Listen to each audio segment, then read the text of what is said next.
Hello winners! In this video I'm going to be sharing with you some time saving hacks. Who likes saving time? It's one of my kind of highest values is saving time, because I love the freedom to kind of do what I want, be able to go on lots of holidays and have the freedom of time. So I love automation, I love systems, I love anything that's going to save me time and make me more efficient and productive. So in this video I'm going to be sharing a few hacks to save you time that you can apply to your life straight away. I truly believe that time, not money, but time is our most valuable resource. And I believe that the single defining factor in your success is how you spend or invest your time. How most people struggle with their time. They get trapped in this busy cycle of just busyness all the time, living on their to-do list. They get trapped in not having a life outside of their work because they're running such a manual business. Or they get trapped working for someone else and doing long hours and feeling guilty if they if they leave at 5 o'clock. So they're constantly giving to their work or giving to their family and friends that need them, and not having enough time for themselves, not giving back to them.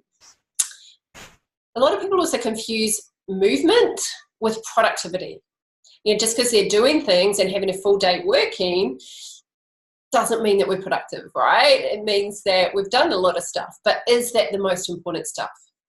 I think that prioritization is one of the most underrated skills and underestimated abilities in making money is actually saving time and prioritizing what is most important at any given time, which is what I want to talk about with you now. I love this quote: leaders anticipate and act, followers hope and react.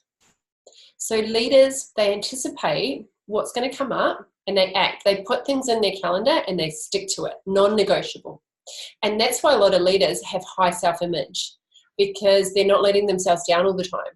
They are honoring their commitments. If they say, I'm going to the gym at 4 o'clock, they go to the gym at 4 o'clock and nothing comes in the way of them in that appointment.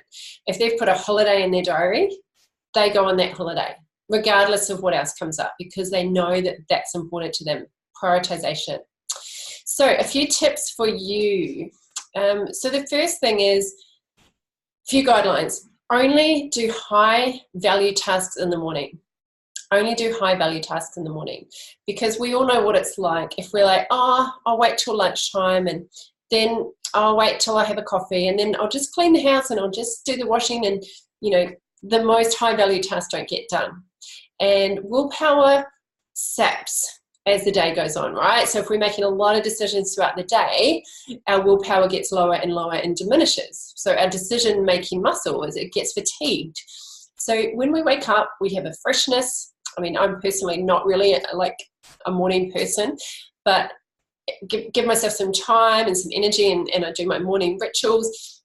And then I know that my brain is at that full capacity after a good night's sleep to be able to do high value, hard kind of tasks. So I'll never sit down and do something easy like, just typing something out or doing something fun. So I book my appointments and kind of easier stuff in the afternoon, and I do my content creation that requires a lot of creativity and thought and problem solving in the morning. The second thing is you need to book strategic activities into your calendar 1 week in advance, so you don't have to wake up and think about what to do each day. The worst thing is to go, okay, sit down at my laptop and you have no idea what to do. You want to set that a week in advance, and you've got 3 clear things that you do every single day. And if you get more than that done, bonus. But you've got 3 what I call MITs, most important tasks that you get done each day. And then anything on top of that's a bonus. But if you leave those 3 most important tasks, you can do all this busy work, get to the end of the day and go, what did I even do today? Has anyone experienced that? I know I definitely have. This is a habit. This requires discipline, right? So you want to set those strategic activities in your phone, set the timer. Don't rely on your brain to remind you. Your brain is busy with lots of things. So it's always set reminders and timers. Think about how many hours that you waste doing busy work that other people could be doing. So you want to be able to look at what you've got to do and really prioritize it. Is this the most important use of my time? Like if your goal over the 3-month program is to get 5 new clients, for example, then every day your 3 most important tasks should be leading to that goal. It shouldn't be faffing about with colors or with, you know, looking through social media, pretending that you're doing business. Your business is not scrolling. Business is conversations with people. It's creating content. It's doing some of the hard things like booking events and booking webinars and doing Facebook Lives. So we want to put those more strategic activities into the calendar. So 3 MITs every day. Bare minimum, you want to get 3 big wins every week, like big, what I call champagne moments. So 3 moments where you're like, wow, I hit that. I wrote a blog. I did exactly what I wanted to do. I did 2 Facebook Lives and I posted 5 times on Instagram, for example. So 3 big wins. That's what I want for you guys for this program, is to make sure that you get 3 big wins every week. And, you know, maybe 1 big overarching one and then 3 under that. So what do you think? Are you guys in? I hope so. Okay, now I've got a process called my efficiency habit. I've been listening to a great book called The One Thing by Gary Keller. If you haven't listened to it or read it, I highly recommend it. He talks about having 1 big thing a day. So I say 3 because I like doing more than 1, but 1 is great if it's a really important thing, right? So choosing that 1 thing, prioritizing it and getting that done. I don't know if you've read any of Brian Tracy's stuff, but he's incredible as well. I love his time management work. So Brian Tracy, he's got a great book called Eat That Frog, and he talks about doing the hardest thing first when you wake up in the morning, because that will be the worst thing that you have to do all day. And then your day gets better and better rather than harder and harder, right? And you all know one of my favorite sayings is the hard road gets easy and the easy road gets hard. So I'm going to talk through this model. It's an efficiency habit model. It's got 5 parts to it. And this is what I recommend that you build in as a habit every single day. The first part is to break down your business hours into 30-minute blocks. 30-minute blocks. I'm not sure if you've heard of the Pomodoro technique. I think that's how you say it. It's basically 25 minutes work, 5 minutes rest. So this is similar. You can either do 30-minute block and then stand up and have a break, or 25 minutes, but you've got to set your timer. So every time I sit down at my desk, the timer goes on. I never just randomly do stuff without the timer being on, business-wise. So I do what's called critical priority tasks in 30-minute blocks, and I do it in a 1.5 hour chunk. So sometimes a 30-minute block, the timer goes off, I stand up, I have a stretch, and I say, is this the best use of my time right now? Is this the best use of my time right now? So it breaks your state.